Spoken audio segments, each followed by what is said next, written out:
Hey, everybody, and welcome back to another episode of the DLF Trade Show on the DLF YouTube channel.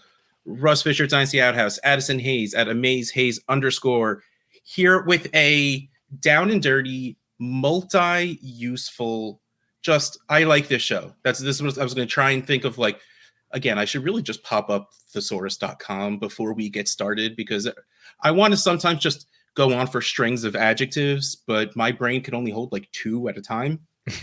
And so being able to read them would just work a lot better. Sure. Multifaceted. That's a good one. And that word is big enough that took up all the space. I don't have another one. Lots of syllables. Yeah.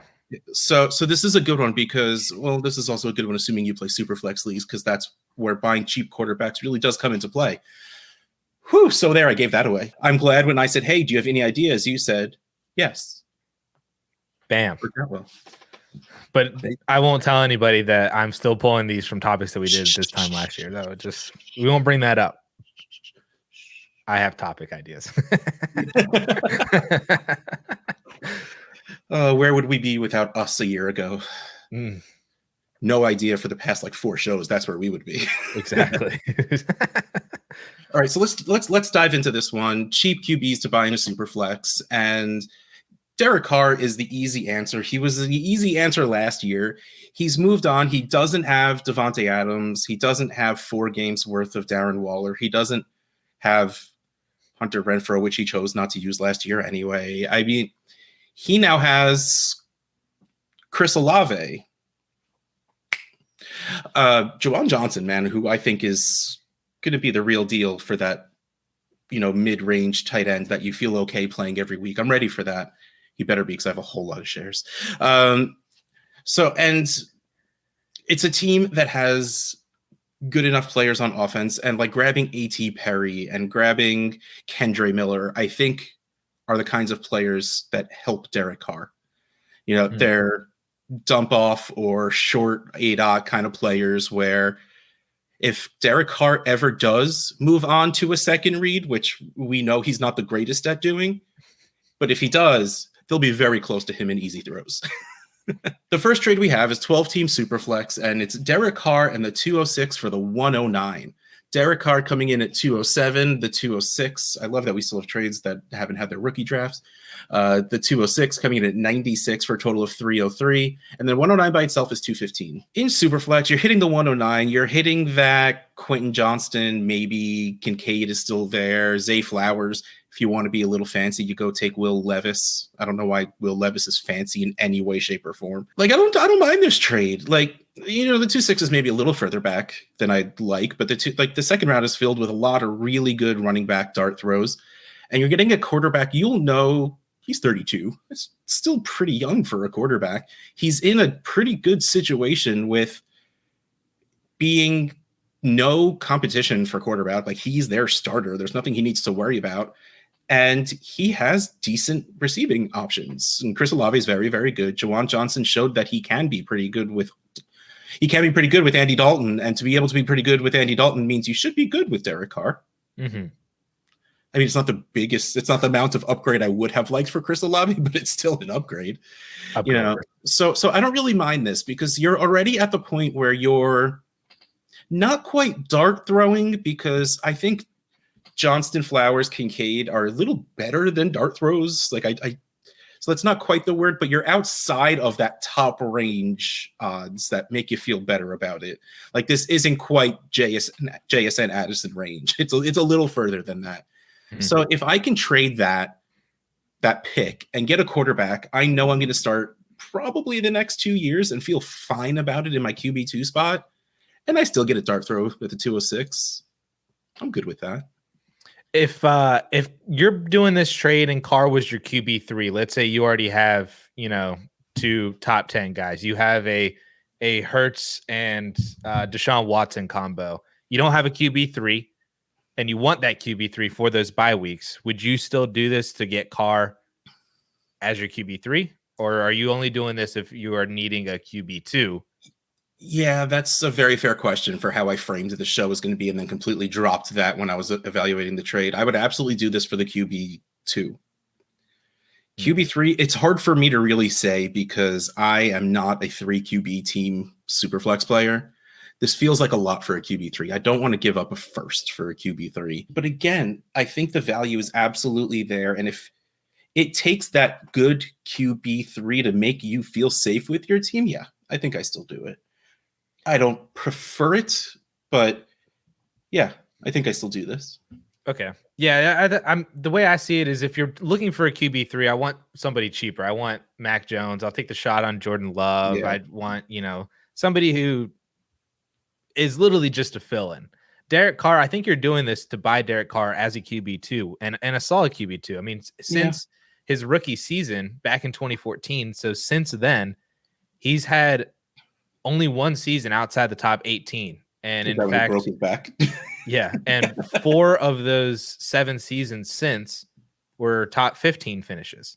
None of them were QB1, so you're not getting a QB1 out of this, like a potential sneaky Kirk Cousins. Oh, no, yeah, that is not what this is at all. No, this is but mid QB2 numbers, who could be the QB 14 to QB 18. That's where he's lived for basically 6 or 7 years out of his entire career, and I don't think that necessarily changes in New Orleans. I would be willing to buy this, especially because I think 109. I don't even think Quentin Johnston is really making it there. So you're really only giving up Dalton Kincaid or Zay Flowers for Derek Carr, who's a mid solid QB2. And you're not just doing it for Derek Carr. You're getting somebody at the 2.06 who maybe isn't the greatest player, but probably somebody that you feel okay about in terms of has potential to maybe creep into your starting lineup, be a good depth piece, like a Roshan Johnson, a Tyjae Spears, a Sam Laporta or Michael Mayer could be there. A wide receiver could be there too, like a Jay Reed or a Marvin Mims. Like you feel okay about the player that you're getting at the 2.06. That I think it's worth it. That added piece is here on top of Carr too. This next one is pulling on some heartstrings for both of us a little bit. Derek Carr straight up for DeAndre Swift. Derek Carr coming in at 207.4. DeAndre Swift for 221.5. You get that 10% not QB tax. I just made up a number because that's what it works for this situation.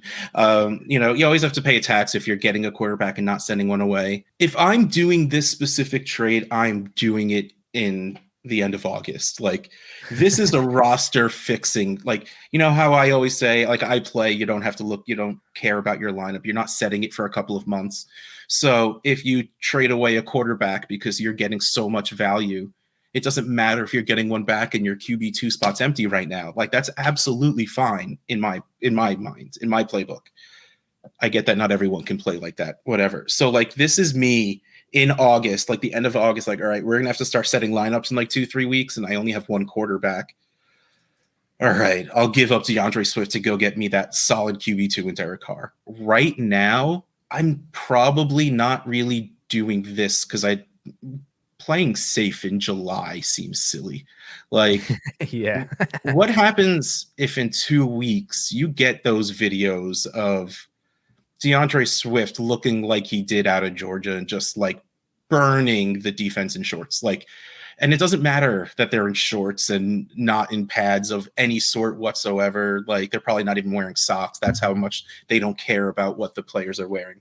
Like, it's still DeAndre Swift looking good is going to boost his value. Like, not a lot, but a little. It'll make people not want to trade him away as much, and it might get people to send those offers that weren't sending him before.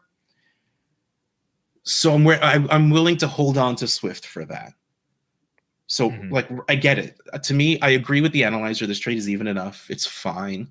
It's just not something I'm looking to do right now. But again, like I said 6 times before, and I'll say it again, if you don't have a QB, like say Tom Brady was your QB2 and you're starting to get anxious that you don't have a QB2, all you have is a guy who's apparently opening up a memorabilia shop at a casino. You trade DeAndre Swift to go get Derek Carr, and that's fine. It's just personally not something I want to do right now. That basically sums up. I mean, this trade entirely is how do you feel about DeAndre Swift and how do you feel about Swift in Philadelphia? Because I do agree that there is way more upside with Swift, and it doesn't even take him playing into the regular season. It's training camp clips. It's he catches a dump off pass from Jalen Hurts in week 2 of the preseason and takes it for 30 yards and breaks a couple tackles. It's those kind of things that make us say, hey, remember how good DeAndre Swift was coming out of college, was when he was healthy in Detroit, and now could be in the Philadelphia Eagles offense. But at the same time, there's risk with Swift. He's had injury issues. The Eagles themselves could basically negate the trade that they traded away by not signing Swift back. They get a compensatory pick equal to the pick that they traded to Detroit. So they basically just got Swift for free if they don't re-sign him, and just said, you know what? That could be a realistic thing that happens. Maybe Rashad Penny stays healthy. Maybe Kenneth Gainwell takes a little bit more than we're expecting. There's a lot of different variables here for DeAndre Swift that if you just don't want to deal with the headache that I think a lot of Swift managers have dealt with for the past couple of years, getting a solid QB2 is not the worst thing in the world. But I do agree with you that, it does take just a couple of those clips for us to raise Swift's value. And maybe then you're able to trade him for another QB2, but somebody who's a little bit flashier, has some more upside. Maybe you get Russell Wilson. Maybe you get Geno Smith. Maybe you get Daniel Jones or somebody like that. You get that trade done in a few weeks from now versus the safe Derek Carr option now. And I think I'd be willing to roll the dice and gamble on the fact that Swift's value will go up and I'm able to get a flashier QB2 later. All right, so let's move on to our next player. And again, since I talk through this entire show and you don't, and this is your guy, I'm going to let you introduce him. Oh, Matthew Stafford. I think the biggest buy low at the quarterback position right now, because we all just assume that his career is over. I think basically because of that does put the floor of his value pretty low down. I mean, he's been chilling in like the QB 30 range of ADP for like 8 months now. Basically, since he got injured, he hasn't broken into the top 30 in quarterback ADP, which is saying that we basically value every other quarterback in the league except for like 2. Like Baker Mayfield is the only other one that I've seen consistently behind Matthew Stafford. And that is crazy to me because Stafford, if he's healthy, could be, a top 15, top 12, top 10 kind of quarterback in this Rams offense, whose defense is kind of terrible now because they got rid of all their aging players. Jalen Ramsey's no longer in town, and he still only has Cooper Kupp to throw to. He's going to have to throw like 600 times this year to even be competitive. Don't you dare put that disrespect on Puka Nacua. Puka's there. Van Jefferson is still there. Tyler Higbee, Cam Akers out of the backfield. I know, I think it was last show or the show before. I can't remember the last time we talked about a Rams player, but I was just like, I think we talked about Akers at some point recently. I was just like, I wish there was some news about how am I still saying St. Louis? I don't know. That one's on you. That is absolutely on me. On the LA Rams. Like, how are we not hearing anything? And then something came out about Stafford throwing the ball and looking all right and that kind of stuff. And like, I don't know. It's just like you pre-draft, it weirded me out that there was nothing. And at first I convinced myself that was good because it's like there's no rumors of them drafting a quarterback or going a high-end wide receiver that's going to give Kupp any issue. But then it started to get eerily quiet, like too quiet. And I'm a little feeling that way. Now, for the prices I'm guessing we're going to see, I probably don't care, and I would probably give it up to go get Matt Stafford. But I guess let's find out. 12-team Superflex. The first trade is Matt Stafford for a 24-second and A.J. Dillon. Matt Stafford in at 123.4. I love it. The 24-second in at 115. A.J. Dillon in at 100 for a total of 215. You get a player to plug in. That's cool. A.J. Dillon will probably be a low-end RB2-ish because I'm still all on the Aaron Jones train. Nah, I'm mid RB3. Yeah. So I would do that for Stafford because, like you said, these are different kinds of quarterbacks. They're not all the same. Derek Carr that we listed first is absolutely that. He's the lower version of Kirk Cousins. Kirk Cousins, you know exactly what you're getting. You're getting QB like 8 to 11. Maybe weekly you get a little higher, weekly you get a little lower, but season long, that's what you're getting. Derek Carr, you're getting around that QB 16 to 18. Matt Stafford has a range of outcomes, and part of that range can be top 10. it's been a weird couple of years for the Rams, and it's not because Sean McVay's offense got bad. That team has been consistently hurt and understaffed. Under Stafford. Yes. Go ahead. If you have a team where you are factoring AJ Dillon into your lineup, you should worry about other things and shore up the rest of your squad, and then worry about getting a better running back closer to the time. Because, like, I was trying to give AJ Dillon a little bit of the benefit of the doubt. Addison was not here for it. Like, I'm saying low end to high end 3. He's like, nope, mid third.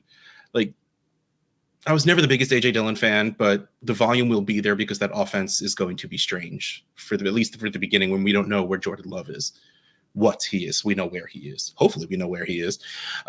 So I would easily send these two to go get me Matt Stafford. Like, I'm completely fine with that because this doesn't affect my team whatsoever. Future seconds are just trade chips. That's what they are. And I would throw in AJ Dillon to go get me a quarterback who, again, has the range of outcomes of giving you some very, very good weeks. So I like it. I'm here for it. That's exactly where obviously, if you're buying Matthew Stafford, if you're at this point right now, you are a contending team. So that 24-second, hopefully, ideally, is like 210, 211, hopefully 212. But at least it's going to be very, very late. And I know everybody says every single year when they look ahead to next season's rookie draft, they're like, oh, dude, stack up on your seconds. It's going to be great. And then every year the NFL draft rolls around and kills all these guys in the second round. And we just never really enjoy who we take in that second, especially in the late second. Like, that's just it's just made so much worse when you get down into that point at the 2-3 turn there. And then AJ Dillon, he's a depth piece for you. If you're contending, AJ Dillon's probably your RB4, maybe your RB5. If your team is that good, that there's no point in holding on to him in a second. If you need a guy like Matthew Stafford, who could be you're buying him at QB3 prices right here. This is a player that if you have, Burrow and Deshaun Watson and you need a QB3, this is a QB3 price to go out and buy right now. But Stafford has the upside that could be thrown into your lineup as a streamable type of quarterback in certain matchups. If he's at home against bad defenses, he's looking healthy. There's an opportunity where, like you said, Matthew Stafford could be a top 10 quarterback this year, and I think at worst, you're getting the same value back that you're buying him for here. Like I said, as a QB3, at best, maybe he's a every week kind of guy for you. And I think that's somebody that I'm really interested in buying right now at these kind of prices. Next trade, insanely similar to one of the Derek Carr trades, but just to show you, look around. Don't just, take the first deal you get, because Matt Stafford and the 205 for the 112. Like, we paid more for Derek Carr a second ago. Yeah, the Carr trade was a higher first and a lower second. I mean, the one pick in the second we can ignore. It's lower though, mathematically speaking. You are technically correct, which is the best kind of correct. Matt Stafford, 123.4, still love it. The 205 at 104 for a total of 227. The 112 in at 144. Like you said, you're a competing team. You earned that 112. You won the championship. Again, you had Tom Brady. You had whatever lower end QB that you don't like as much anymore a year later, or you were riding Andy Dalton or something like that. Maybe they rode Brock Purdy or something. Yeah, like paying your first, the 112, again, just for Stafford in general, wouldn't be outlandish in any way. But getting the 205 is just a nice little sweet topping, on a little bit of sprinkles on top. And the other way around, I don't care about giving up the 205 if it means I get a first out of it. If I'm trading away Stafford. At the 112, again, we're talking about, this is a little bit of step down, like maybe Will Levis falls that far. Maybe we're talking Devin A-Chain, Kendre Miller. Yeah, like we're talking about that tier of running backs. I don't think there's any wide receivers you push up to grab at the end of the first. We haven't had the kind of buzz yet that I think has changed anything in drafts. At least I haven't seen any. So I still think ADP holds pretty strong for rookie drafts. So if you're at the 112, or honestly, like if you just plan to flip that 112, I think that could work out really well for you. And all you're losing is Stafford in a mid-second. Like, I think that's a good move. I do like this trade on both sides. Of course, would prefer the 109, but also wouldn't want to give up the 109 for Stafford. Well, I would, but I don't like giving up picks. I think that's what it comes down to. Let's say in a magical world, you have the 109, the 112, the 205, and the 206. You have this offer and the Derek Carr offer in your inbox. Which one would you rather do? Oh, Stafford for sure. And then you keep the 109, draft a Zay Flowers or Dalton Kincaid, and then have Matthew Stafford instead of Carr. Mm-hmm. I think that's where I'm at as well, too. And now we are going to talk about the most talked about, not talked about low-end quarterback. It was really funny. We were on the SFB Podathon over the weekend, which was streaming on the DLF YouTube channel. Thanks for that, Addison, by the way. Of course. And it's so funny. We're talking about, okay, I say we were talking about strategies. The truth is I asked every single guest what I should do with the 101 because I could not commit to anything. I went with Mahomes just to put it out there. And it's so funny. Like when I'm like, should I take Kelsey? Should I take, a quarterback? Whenever anyone talked about taking Kelsey first, the answer was always you'll get a good quarterback coming around at the second, or you'll wait and you go grab Jared Goff, and then later on something like it. And literally the only name that came out of anyone's mouth was Sam Howell. The epitome of the end of not even late round quarterback, the end of okay, he's a starter and maybe has a little bit of upside because we don't know what he's going to do in the NFL.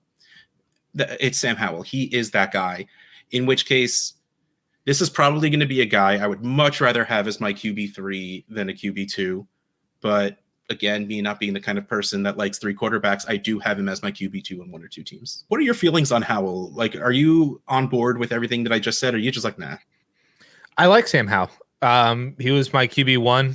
And the only reason why he fell to QB2 in my rankings last year is because he didn't get draft capital. Kenny Pickett got draft capital. So I was like, well, you have to follow the draft capital there, especially such a disparity of a draft capital. Yes. That was really the only reason. But Sam Howell, all the way up to the draft, was my QB1. And it wasn't even really close last year. Like I was not buying into Malik Willis. I did not like Kenny Pickett. I was kind of meh on Desmond Ritter. Sam Howell, is the definition of Desmond Ritter. Yeah. Sam Howell did it for 3 years in a row. He started as a freshman at North Carolina, immediately threw for over 3,000 yards and I think 25 touchdowns that year. Did it again, just better as a sophomore. Junior year, it was a quote unquote down year because he lost all of his weapons. And then still did it. He still threw for 3,000 yards and 20 plus touchdowns. He has the rushing upside as well. And I mean, I like him as an upside dart throw. I think that there are some people who are hearing the hype and they're willing to pay in too much, but I love him as an upside dart throw. If you can get him at QB3 prices, if you're getting him and he's like the same price as Mac Jones or Jimmy G or, like Jordan Love, essentially, like I think Sam Howell is just as good of a bet as all those guys and has potentially a higher ceiling than all of them as well, too. In an Eric Bieniemy offense, throwing to Terry McLaurin, Jahan Dotson, however many games Logan Thomas will give him, Antonio Gibson out of the backfield, Curtis Samuel even still too is still there. Like there's weapons and upside there that I think Sam Howell can do really well. And also the last time that a quarterback only played one game in his rookie season under an Eric Bieniemy offense the following year. Oh, don't say it. Come on, man. Like, I love pointing out outliers as my 100% hit rate. Let me just say that. And an Eric Bieniemy offense, a starting quarterback who only played one game the year before in his rookie year is a 100% hit rate. Go ahead. Go ahead. Who was it? Yeah. And let me just say this too. Sam Howell had better, not raw stats in that game, although he did throw a touchdown. Mahomes did not throw a touchdown in that game in his first game. You they literally threw an interception. Sam Howell's QB rating was better. So I think all of that being said, I think Sam Howell's in for for 5,040 this year. So yeah, I'm broken now that you just pointed that. Like, man, I wish I thought of that is really what it comes down to. 100% hit rate. Yeah. That's going on Twitter. But also, by the way, I think at the end of this season, like this NFL season, like regular season, I'm going to start one of those. I'm going to do like hashtag Bieniemy for HC and like tweet that every day until he gets a head coaching job. Like, how did that man have to go laterally? How did he not get a head coaching job? It's ridiculous. Well, when Sam Howell throws for 5,040 this year, he'll probably be a head coach. There it goes. Yep. All right, so let's somehow get to trades after all that. So 12-team Superflex yet again. The first trade we have is Sam Howell for Roschon Johnson and Sky Moore, because we're going to keep talking about them Chiefs. So Sam Howell coming in at 86.2, Roschon coming in at 63, Sky Moore 35, total of 98. Yeah, this is fair. I like Roschon too much. I was ruined the second I heard converted quarterbacks. It's just like, yep, Jet McKinnon, let's go. I'm in. Of course, it took like 6 years for Jet McKinnon to do anything, and I'm willing to wait on Roschon. But this, yeah, I would do this, because it's not like me adding Sky Moore to anything is going to make me not want to do a trade. Like, so if someone sent me Sam Howell for Roschon, I would be like, all right, that's close. That's good. That's fair. I'm only going to do it if you add Sky Moore. No. Well, that's whoa. No, yeah, this is fine. Like, I like both sides of this, because there's definitely a chance you're sitting there and Sam Howell is the QB4 or 5 on your team, depending on how you play. I do have a team where Sam Howell is my QB4, and it's literally only because people got jobs that weren't starters and that they happened to be on my team.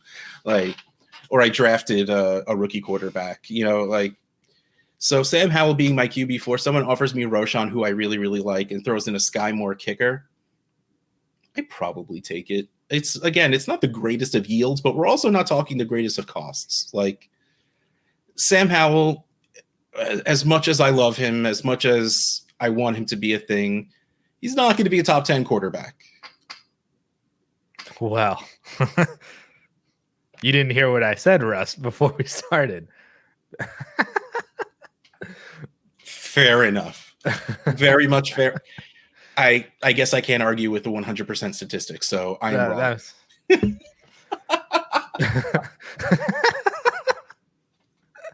100%, Russ. 100%. Definitely got to believe those 100% things. Yeah, no, I think this trade is fine. Sam Howell, seeing as how I don't really want him as my QB2, paying QB3 for a rookie running back who is in a rather crowded situation, who I honestly think can find his way into a lot of work. Will he?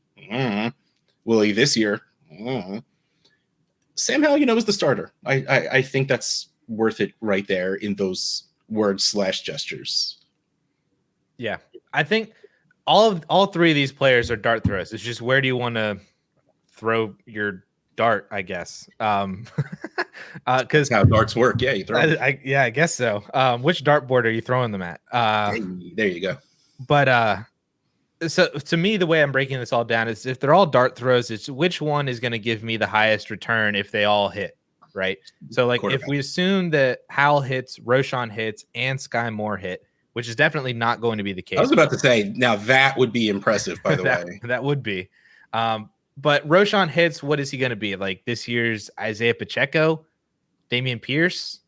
Is that what we're looking at with the Roschon hit? Sky Moore, the upside for him is what? Like Michael Pittman, which is fine. Terry McLaurin. That's honestly a higher upside than I was ready for. Okay. Because again, not only are you playing a game of roulette with, yeah, that's better. Like, not only are you playing a game of roulette with will Sky Moore hit, you also have to play a game of roulette with him, Kadarius Toney, and Rashee Rice. And not to mention, you still have Kelsey, who's going to steal almost every single target. Like, a lot needs to work in Sky Moore's favor for him to really be wide receiver 2 useful. And then if Sam Howell were to hit, he's the next Patrick Mahomes. So clearly 100%. But if I like, more realistically, like, I do think that if he does well this year, he'll be the starter again next year. And as long as he continues to play well, his leash is going to continue to extend out. Like, Do you think he could be the next like Kirk Cousins, who just like is just solid and really good quarterback? I mean, yeah, like we underestimate that a little bit, and Tony Romo. We don't necessarily like. I like a little bit that we live in a world where people aren't locking themselves into purgatory like they used to. Like you're not giving the Andy Daltons 5 years highest paid quarterback contracts anymore, just because he's not bad, and that's what you used to need to settle with. Now the QB movement is a lot more fluid. It's a lot more movable contracts unless you're top tier.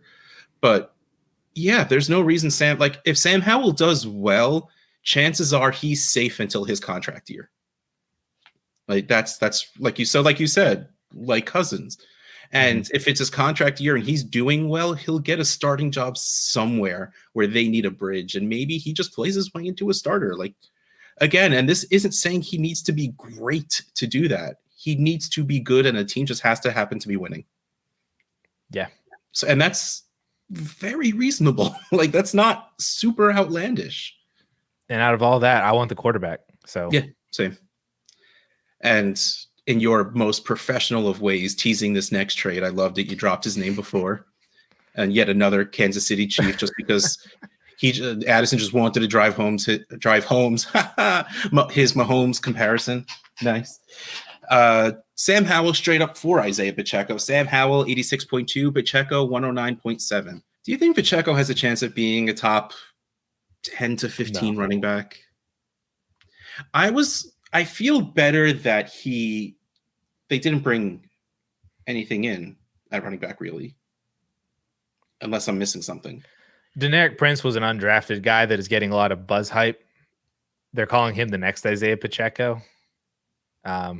But no, I think like they re-signed. If you're the next Isaiah Pacheco behind Isaiah Pacheco, that's some inception. I saw a headline that said that Derek Prince was Veach's best running back find yet, and I was like, there it is. They re-signed Jet McKinnon though, which I do think is telling. Unfortunately, last year was the outlier with him not getting hurt. And Jet McKinnon absolutely is not built to be an every down back. He does not do the same things Pacheco does. Jet being there will hurt any idea of Pacheco catching passes. And not to mention CEH is still on the team. So, I mean, when it comes down to this trade, like I ask these questions because if I think we're talking Pacheco being a solid RB2, I'd be very hesitant about it. Low end 2, high end 3, the answer is the quarterback. Like if you think Pacheco is going to be a low end RB2, high end 3, that's very replaceable. QB2, while we want it to seem like it's very replaceable, there's still only 24 starting quarterbacks. Nope, 30 starting quarterbacks. 32? 32. Wow. It's coffee time. There's 24 starting quarterbacks in a 12-team league. 12-team Superflex. Yeah, that's I'm glad my brain said something for a reason, and then it just went wrong, and then it corrected itself. And there's going to be a few of those 32 that you just don't want to start. And if Pacheco is the price to get me a guy I like and I think will do well at the quarterback position, you do it.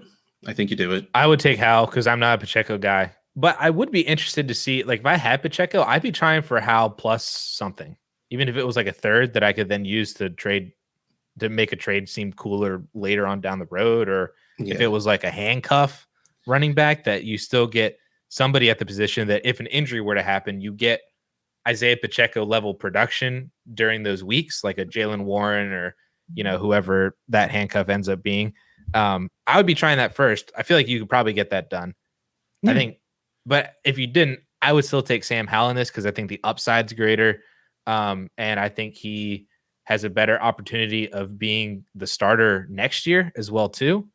So I think you have a little bit more longevity with Sam Howell than you would Isaiah Pacheco. So, yeah. Yeah, the second you said that, I'm like, yeah, Pacheco in a third for Howell in a second. I don't think that stops someone from accepting the straight up deal also, the swap from second to third. So I think that's a very good move now that you say it out loud. All right. Well, after a stat that is a 100% and Addison ending on a very good point, let's just walk away. Let's call it quits. We not forever, just for this show. Don't overdo it. But this has been the DLF Trade Show on the DLF YouTube channel. Russ Fisher at Dynasty Outhouse, Addison Hayes at AmazeHayes_. We'll catch you next time.